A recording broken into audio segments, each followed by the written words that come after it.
move on to State Senator Ruben Keywen, and we'll finish up with Assemblyman John Alciguera. At this time, Mrs. Lee. Thank you, Councilman Barlow, and again, thank you to our hosts and all of our commentators here tonight. I appreciate your questioning. Currently, Congressional District 4 is represented by Crescent Hardy. He should never have won this seat. He is not your advocate, and he needs to go. Unlike Crescent Hardy, I support increasing the minimum wage.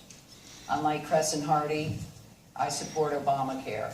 And unlike Crescent Hardy, I believe that income inequality and lack of opportunity are the two biggest threats to this community and this country. Now, compared to my partners here on stage, what separates us is why we're running and what we've accomplished. I'm running because I want to do a job, not just get a job. For the last 20 years, I've worked with many people in this room, and together we've tried to do a job. Because of the work we've done, thousands of kids have graduated from school instead of dropping out, and thousands more every day have a safe place to learn and be safe after school. But making a difference is about seizing opportunities to create opportunities. I have consistently shown that I'm able to do that. I refuse to accept that we live in a country where African American unemployment rate is 15%. We need to make sure that every citizen has access to a job in their community that allows them to raise a family, send their kids to college, and save for their retirement. And I refuse to accept a world where so many of our men of color are incarcerated and not educated. We need to quit arresting our young people and start investing in them. Every day, I see what happens. I see the power of what happens when we invest in our children and create opportunities for their families. It transforms them. It transforms the community that they live in. I know the difference that one person can make. That's the work I've done. That's what I want to continue to do, and that's why I ask you for your support. Thank you. Let's give a round of applause.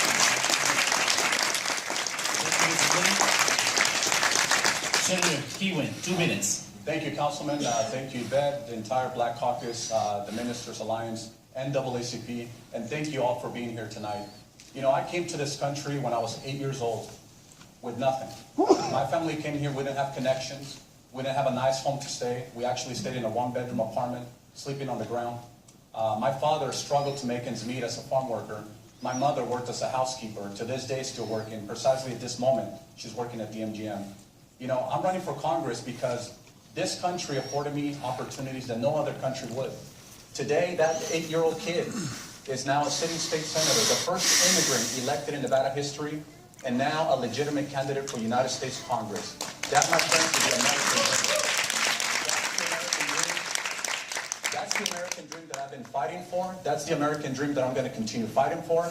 And I'm not fighting for it because I'm reading off of it from a paper or because I have talking points. I'm doing it because I've lived it. I've done it because I have a proven record of getting the job done. As I said, you know, when I was in Carson City, I presented that bill to increase the minimum wage to $15 an hour.